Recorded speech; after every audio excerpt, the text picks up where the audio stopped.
বজবজে কাত খুবই ভয়াবহ রোগ, মৃত্যুর সঙ্গে পাঞ্জা লড়তে হয়। এই রোগ হলে কিন্তু পশুদের মৃত্যুর সঙ্গে পাঞ্জা লড়তে হয়। হ্যাঁ বন্ধুরা, আমি ঠিক বলছি।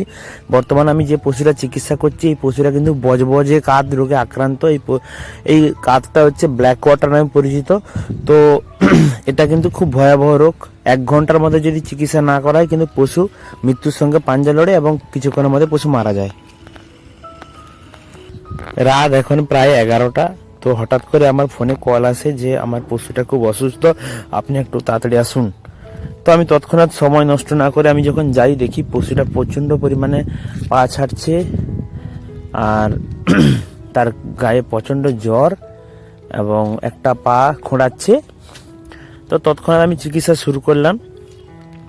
কিভাবে চিকিৎসা করছি ভিডিওটা আপনাদের সামনে তুলে ধরছি, সবাই দেখবেন। এখানে কিন্তু খুব উন্নত মানের ওষুধপত্র ইউজ করতে হবে, সময় কম।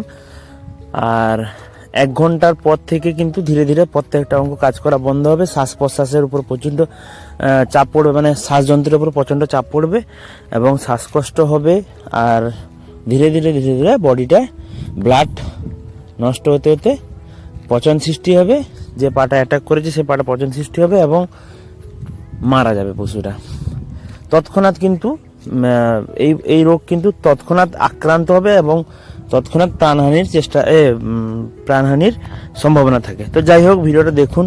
আমি আমার সাধ্যমতো চেষ্টা করছি, কিভাবে চিকিৎসা করছি ভিডিওটা সম্পূর্ণভাবে আপনাদের সামনে তুলে ধরলাম।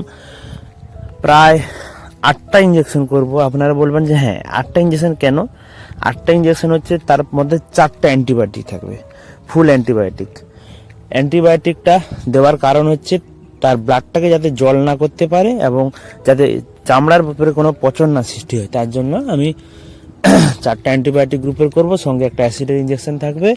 আর হার্টটাকে যাতে ঠিক রাখা যায় তার জন্য একটা ইঞ্জেকশন থাকবে এবং একটা নার্ভের ইঞ্জেকশন থাকবে, যাতে পায়ের নার্ভগুলা সচল থাকে।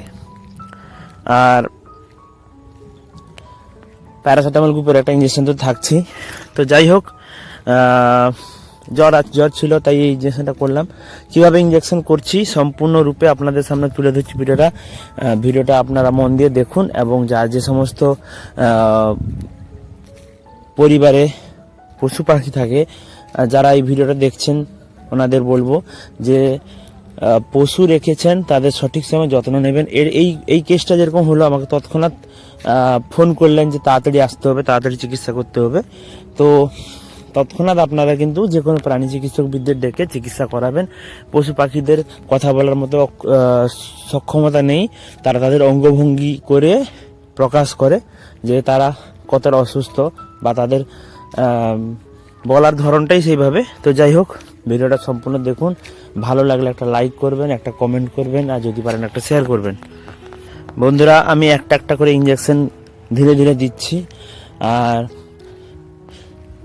এই পশুটা, প্রিয় বন্ধুরা, সবাইকে বলবো যে প্রত্যেক জীবের কিন্তু জীবনের মূল্য আছে, সে ছোট হোক আর বড় হোক। তাই সবসময় খেয়াল করবেন, সবসময় সচেতন রাখার চেষ্টা করবেন। আর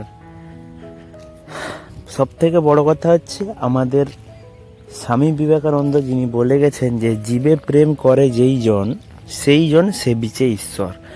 মানে জীবকে যারা ভালোবাসছেন, জীবকে যারা সেবা করছেন, জীবের কাছে যারা আদর স্নেহ করছেন জীবকে, ওনারা কিন্তু সরাসরি ঈশ্বরের সেবা করছেন। তাই আমি একটা কথাই বলবো বারবার করে, যারা